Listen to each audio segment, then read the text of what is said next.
сабак. Саламатсыңарбы, кымбаттуу окуучуларым. Силер менен кайрадан көрүшүп жаткандыгыма абдан кубанычтамын. Бүгүнкү сабакта силерге жакшы маанай каалоо менен сабагыбызды баштайбыз. Сабагыбыз көңүлдүү өтсүн. Сабак. Балдар, бул сүрөттү карагыла. Булар эмнелер? Булар жалбырактар. Эми ушул жалбырактар деген сөздөн жаңы сөздөрдү курагыла. Бак, бака, жал, рак, барак, бата, жыл, лак, жар, жака, така. Эми бул сөздөрдү бир жалпылыгы боюнча топторго бөлгүлө.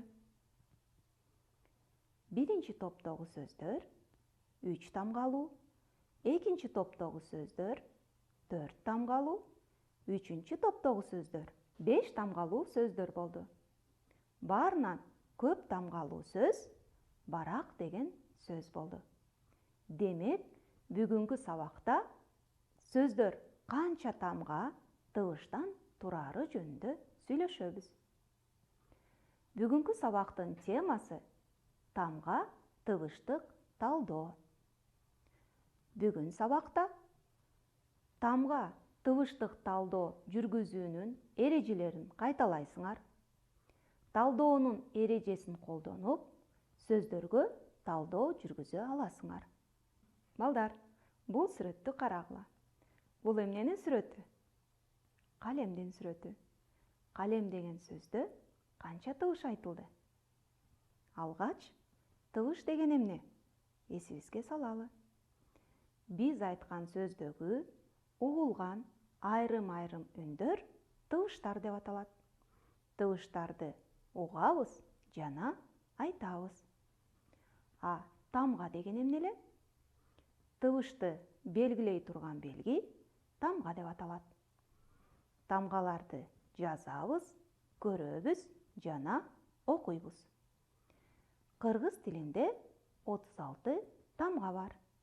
Алар алфавитте ирети менен жазылган бул тамгалар. Ошондой эле 39 тыбыш бар.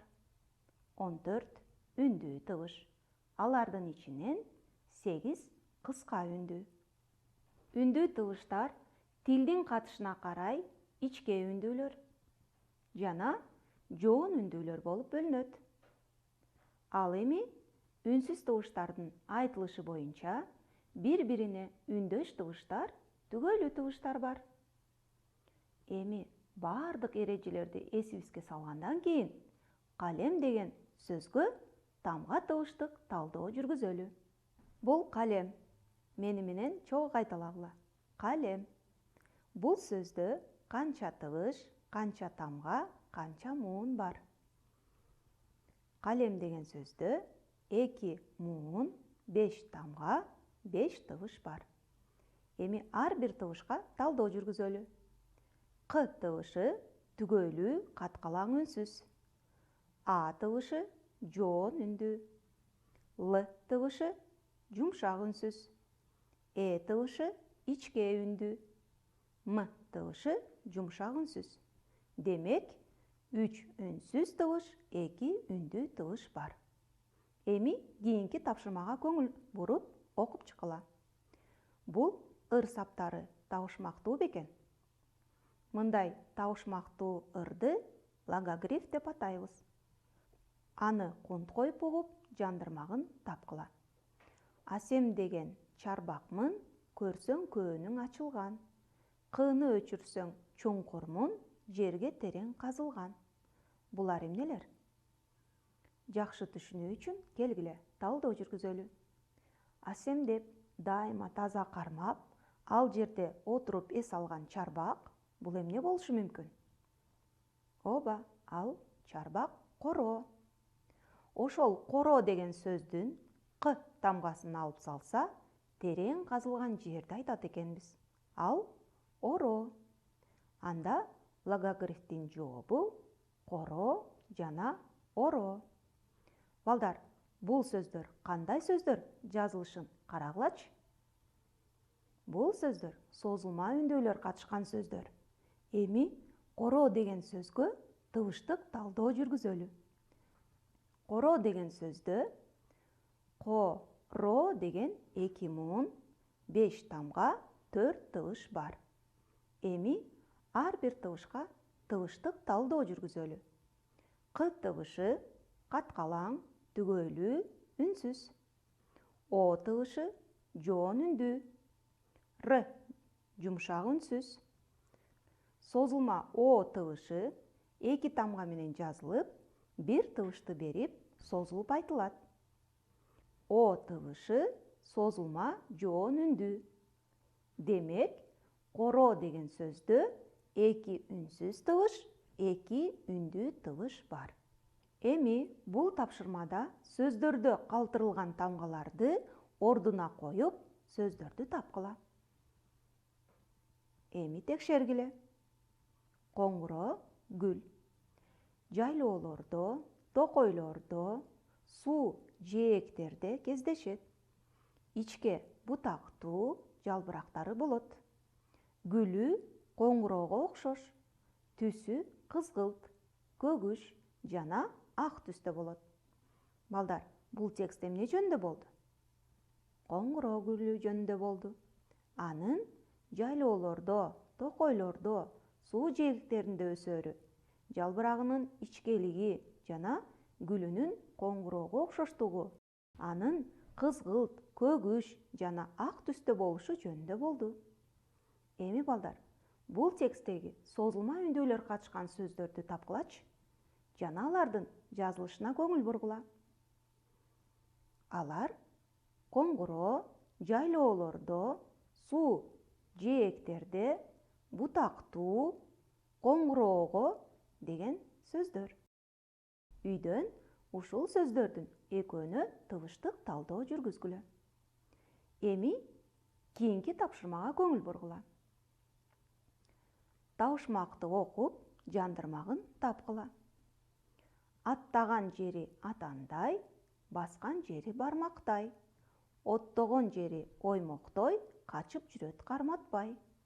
Бул кайсы жаныбар? Бул коён.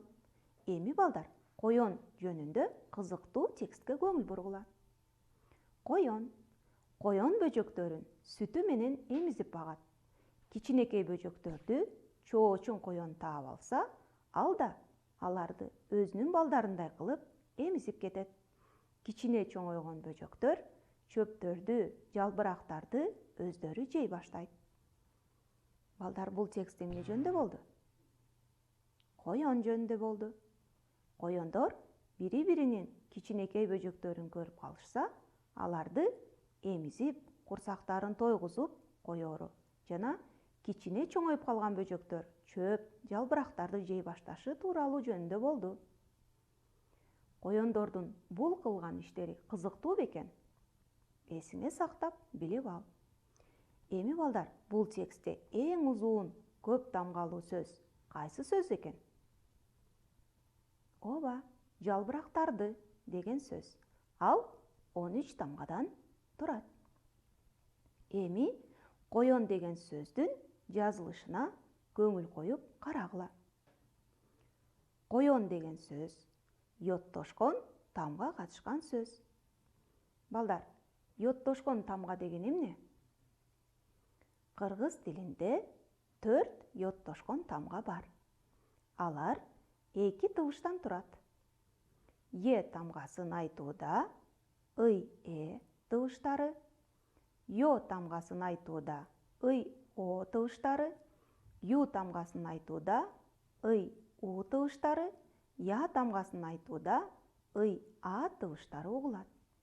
Эми коён деген сөздө ко-йон деген 2 муун, 4 тамга, 5 тыбыш бар. Эми ар бир тамгага тыбыштык талдоо жүргүзөлү. К тыбышы түгөйлүү, каткалаң үнсүз. О тыбышы жоон үндүү. Й жумшак үнсүз. O жоон үндүү.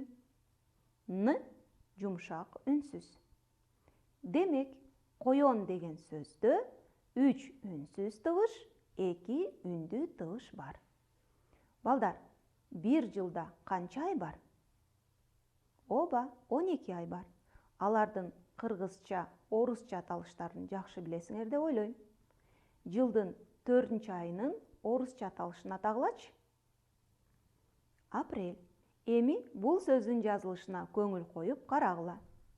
Апрель деген сөз ичкертүү белгиси катышкан сөз. Ичкертүү белгиси орус тилинен кирген сөздөрдө гана болот.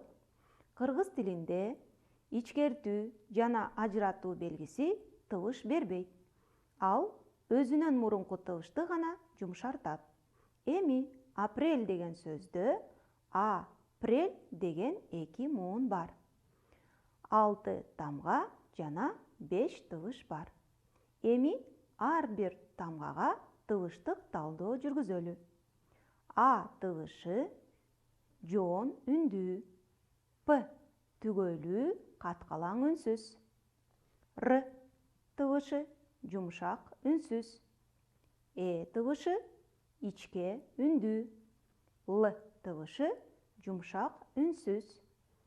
Ичкертүү белгиси тыбыш бербейт. Демек, апрель деген сөздө 3 үнсүз тыбыш, 2 үндүү тыбыш бар. Эми ажыратуу белгиси катышкан сөзгө тыбыштык талдоо жүргүзөлү. Балдар, подъезд деген сөздүн жазылышына көңүл коюп карагыла. Подъезд деген сөз ажыратуу белгиси катышкан сөз. Ажыратуу белгиси орус тилинен кирген гана сөздөрдө кездешет. Ал өз алдынча тыбыш бербейт. Сөз ичинде ажыратуу белгиси я, ю, е, ё тамгаларына мурда гана кездешип, аларды ажыратып окуу керек экендигин көрсөтөт. Эми подъезд деген сөздө под, ест деген 2 муун, 7 тамга, 6 тыбыш бар. Эми балдар, сабагыбызды жыйынтыктап, бүгүнкү алган билимдерибизди колдонуп, төмөнкү суроолордун жообун табалы. Эрежени толукта. Биз айткан сөздөгү угулган айрым-айрым эмнелер тыбыш деп аталат. А. Үндөр, Б. Тамгалар. Туура жообу А. Үндөр. Кыргыз тилинде канча тамга бар? А. 36 тамга, Б. 39 тамга. Туура жообу А. 36 тамга. Боёк деген сөздө канча тамга, канча тыбыш бар? А. 4 тамга, 4 тыбыш, Б. 4 тамга, 5 тыбыш. Туура жообу Б. 4 тамга, 5 тыбыш. Бүгүнкү сабакта тамга тыбыштык талдоо жүргүзүүнүн эрежелерин кайталадыңар. Эрежелерди колдонуп, өз алдынча сөздөргө тамга тыбыштык талдоо жүргүздүңөр. Эми балдар, сөзүмдүн аягында ар бир сабакта алган билимиңер эсиңерде бекем сакталып, силердин турмушуңарда пайдалуу болушун каалайм. Кийинки сабактан көрүшкөнчө сак саламатта болгула.